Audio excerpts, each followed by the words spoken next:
Breaking news! The recent news that came out generated a lot of repercussion among fans, and I'm here to tell you all the details firsthand. But first, make sure to click the like button and comment below. Rise up. Now let's go. The Atlanta Falcons have made a move that might not grab national headlines but could have significant implications as preseason loans. Just one day after a private workout, the Falcons inked a deal with Grayland Arnold, a name that, for many, might ring faintly from past rosters, but whose story could quickly take center stage in Atlanta's secondary drama. Arnold, who will turn 28 in early September, joins the team with one foot in the bargain bin and the other on the edge of an NFL comeback. A former undrafted free agent who launched his career with the Philadelphia Eagles before spending 3 years with the Houston Texans, Arnold hasn't been seen in regular season action since 2023. Yet, it was during his Thursday workout that he reignited interest from Atlanta's staff enough to earn a contract heading into the final stretch of training camp. What's particularly compelling is that Arnold wasn't the only defensive back auditioning. The Falcons also brought in C.J. Henderson,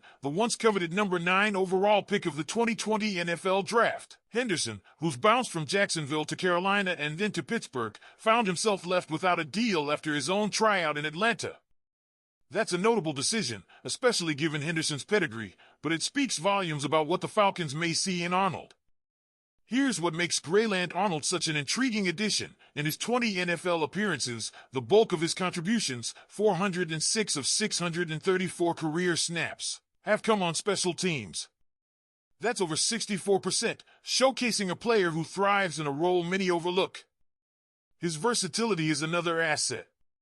According to Pro Football Focus, Arnold has played slot corner on 149 of his 228 defensive snaps, but has also rotated to outside corner, free safety, and even box defender roles.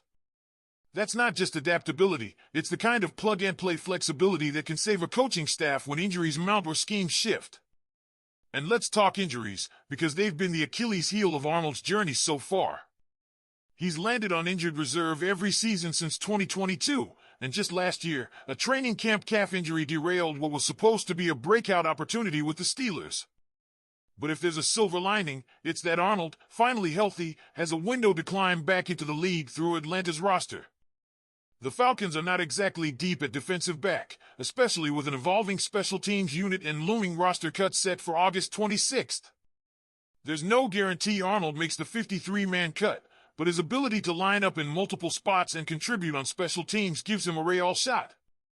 This is a signing that says, we're looking for toughness, reliability, and guys who can wear multiple hats. But what about C.J. Henderson? His visit with the Falcons offers a glimpse into a broader reality. Talent alone doesn't guarantee staying power in the NFL. The former top 10 pick never suited up for Pittsburgh despite being with the team for the entire 2024 season. His rookie year in Jacksonville was promising: 8 starts, an interception, and 36 tackles. By 2022, he was arguably at his best with Carolina, playing all 17 games, starting 10, logging 2 interceptions, and defending 6 passes. But 2023 saw a drop-off, just 12 games, 7 starts, and 0 interceptions. It's been a story of peaks and valleys, and now Henderson, at just 26, is trying to reclaim his spot in the league. The Falcons' decision not to offer him a deal, at least for now, could be strategic. Maybe it's about waiting for preseason performance from current roster guys. Maybe it's about preserving cap space. Or maybe it's about sending a message: pedigree alone won't win you a spot in Atlanta. This leads to a broader point that fans should keep in mind. General Manager Terry Fontenot and head coach Raheem Morris are looking for grit over glam. Signing a grinder like Arnold over a once-hyped name like Henderson fits that ethos perfectly. Atlanta wants players who can contribute in real, specific roles, even if those roles don't scream star power. And just when you think the front office had settled, another tantalizing storyline emerged. Could Micah Parsons be on the radar? According to Parsons himself, the All-Pro edge rusher is frustrated with his contract situation in Dallas and has requested a trade. The idea of adding Parsons to Atlanta's front seven is enough to make any fan salivate, especially considering the Falcons' anemic sack totals in recent years. They rank 31st in sacks since 2017. Parsons has already tallied 52.5 sacks in his first 4 NFL seasons, a figure that puts him in the rarest of air. But the price? Likely astronomical. If the Cowboys even entertain the idea of moving Parsons, they're starting the bidding at 3 first-round picks. That's a steep ask for an Atlanta team that already parted ways with their 2026 first-rounder to draft James Pierce Jr. The Falcons might try to haggle a 2027 first-rounder, a second in 2026, a third in 2028, plus a player like Tyler Algier or even Kyle Pitts, but even that feels unlikely to move the needle in Dallas. So the million-dollar question remains, is Parsons really on the move? Probably not. We've seen similar scenarios before: Myles Garrett, Dak Prescott, even Joe Burrow, and they rarely end in trades. Still, Atlanta making the call, doing their due diligence, shows they're thinking big. And that's a shift fans should be excited about.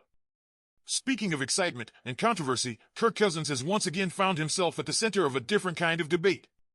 His decision to let Netflix film his first year in Atlanta for the latest season of the quarterback docuseries has sparked criticism from former NFL quarterback and current analyst Chris Sims. Sims didn't hold back, calling out Cousins for having too many off-field distractions during the season. From coaching his kids' flag football team to pregame antics with family in costume, Sims suggested that Cousins lacked the singular focus seen in elite quarterbacks like Brady, Manning, or Mahomes. That's a heavy accusation, especially when Atlanta handed Cousins over $100 million to be their guy. But here's the nuance. Yes, Cousins' first season didn't go as planned, and yes, distractions may have played a part. Still, is it really wrong for a player to want to be present for his family? Should quarterbacks be expected to sacrifice every personal moment for the team? That's the conversation swirling around Flowery Branch. And it's one worth having. What do you think, Falcons fans? Does Grayland Arnold have a shot at making the roster? Should the team still consider C.J. Henderson? And is Kirk Cousins really distracted, or just human? And while the conversation around Grayland Arnold's underdog journey and C.J. Henderson's uncertain future offers a glimpse into how this Falcons roster is being shaped from the ground up, the narrative surrounding Kirk Cousins feels far more polarizing and deeply personal for a fan base hungry for a return to playoff contention. Sims' critique isn't just about distractions, it's about expectations. When you bring in a veteran quarterback, pay him franchise-level money, and position him as the face of your team, you expect laser focus. You expect leadership that mirrors the likes of Mahomes or Allen, who have turned such focus into postseason success. And when those expectations aren't met, any off-field optics, whether coaching youth teams or participating in pre-game fun, get magnified. But here's the truth many forget: Cousins has always been a family-first guy. That didn't start with Netflix cameras. If anything, the documentary just highlighted what's always been true about him. And maybe that authenticity, that unwillingness to put on a manufactured image, is why his teammates respect him. Still, the Falcons are at a crossroads.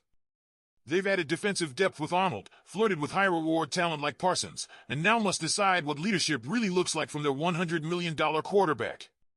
As we head into the heart of training camp, these stories aren't just footnotes, they're the threads weaving together Atlanta's 2025 identity. Will this team be built on resilience, versatility, and unity? Or will it be undone by distraction and unmet potential? Now it's your turn, Falcons Nation. Do you believe Kirk Cousins' off-field choices are hurting the team, or are critics overblowing the narrative? Should Atlanta still be aggressive on the trade market, or is this roster finally coming into focus? Drop your comments.